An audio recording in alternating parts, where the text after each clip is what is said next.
You've got the cauliflower ear and the confidence to match. You think you're the most dangerous man in the room. But what happens when that room has 5 exits and 3 guys are blocking every one of them? Forget the movies. Your training won't turn you into a one-man army. This is Coach HowTo. Today, we're killing the fantasy and ranking every fighting style by one metric: survival. When the lights go out and the odds are stacked, who lives and who folds? But before we go any further, let me mention the golden rule of street fighting. Your best weapon is your feet. Before you even think about a single punch or kick, you need to understand the fundamental law of the street. The best martial art for 3 attackers is the 100-meter sprint. I know. That's not what you paid for. You want to hear about spinning heel kicks and flying arm bars, but the truth is, the moment you engage with a group, you have already lost. The math is simple and it is unforgiving. A single attacker is a problem. 2 attackers is a tactical nightmare. 3 or more is a mob, and a mob operates on a principle you cannot train for: overwhelming force and psychological terror. Your effectiveness, no matter how good you are, drops by at least 50% for every additional person. You can only focus on one threat at a time. The other 2 are free to flank you, grab you, or pick up a weapon. Your primary goal is not to win the fight. Your primary goal is to escape the situation. If you can run, you run. If you can't run, you create space. And you run. Everything we discuss from here on out is about buying you the time and the space to get out. If you're looking for a hero moment, go watch a movie. If you're looking to survive, keep watching. The death sentence tier, BJJ, and the ground game. Let's get the most controversial one out of the way first. If your primary training is Brazilian Jiu-Jitsu, you are a god in a one-on-one fight. You are a human boa constrictor. You can take a man's will to fight and turn it into a polite tap. Against multiple attackers, BJJ is a death sentence. I'm not saying this to be funny, though there is a dark humor to it. I'm saying it because it's the truth. The entire philosophy of BJJ is to take the fight to the ground, control your opponent, and submit them. When you are on the ground, you are committed to one person. Now, imagine you've just executed a perfect double-leg takedown on attacker 1. You're in his guard, working for a pass. You are now a stationary target. Attacker 2 and Attacker 3 are not going to wait for their turn. They are going to be standing over you, and they are going to be kicking you in the head. They are going to be stomping your ribs. They are going to be looking for a rock, a bottle, or a piece of wood. We saw this brutal reality play out with UFC veteran Michael Falcao in Brazil. Falcao was a pro fighter, a powerful striker. He held his own at a gas station against a few people. But when the fight spilled outside and his friend, Kawamena, was taken to the ground, the mob returned with weapons. Mina was leveled with a 2x4 and brutally beaten while unconscious. The ground is not your friend. It is a coffin. So, here's my verdict. If you pull guard in a street fight against a group, you are not a tough guy. You are a volunteer punching bag. BJJ is a fantastic sport, but its core principle is fundamentally incompatible with survival against a mob. Now comes the mid-tier, control and commitment, wrestling, judo, taekwondo. These styles are better than BJJ, but they still suffer from the same fatal flaw: commitment. Let's first discuss wrestling and judo. These are excellent for the golden rule because they teach you how to stay on your feet and how to control distance.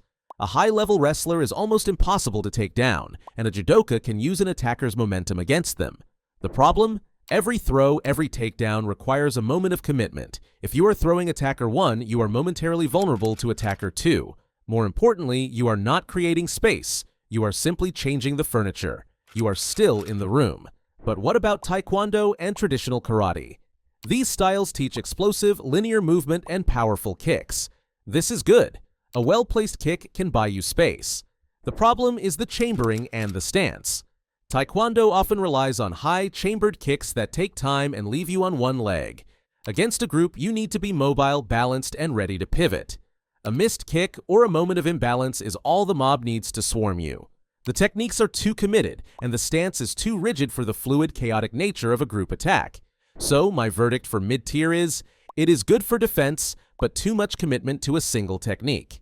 You need to be a ghost, not a bulldozer. Let's now talk about the tier you've all been waiting for. The champion tier, mobility and precision, boxing and Muay Thai.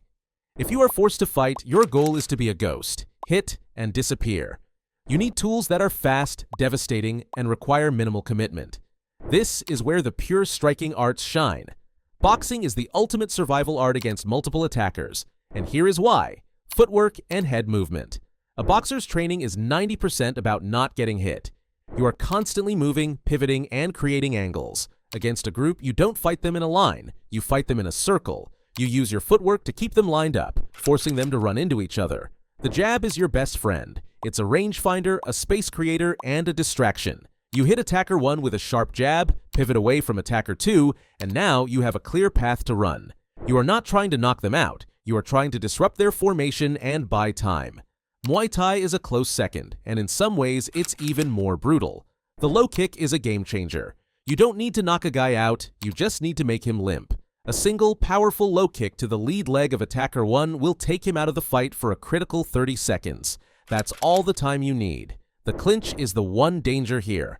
While the Muay Thai clinch is devastating in one-on-one, it is a massive risk against a group. You are momentarily locking yourself to one person, and that is a window for the others. So, my advice will be, use the low kicks, use the elbows, and stay out of the clinch. You might be thinking, but coach, what about the legends?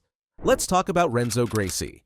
In 2012, the BJJ legend was followed by two muggers in New York City. He didn't pull guard, he didn't try to roll. He confronted them. One ran immediately. The first lesson of the street: your confidence is a weapon. The second guy stayed. Renzo didn't just grapple him, he struck him, giving him a raccoon eye, and then used his grappling to control and subdue him. Renzo's success was not a pure BJJ victory. It was a victory of mindset, confidence, and the ability to strike to create the opening for control. He used his striking to isolate the threat and his grappling to neutralize it. This is the hybrid truth. You need to be able to strike to survive the initial chaos and create the 1-versus-1 scenario. So, what do we learn from all this?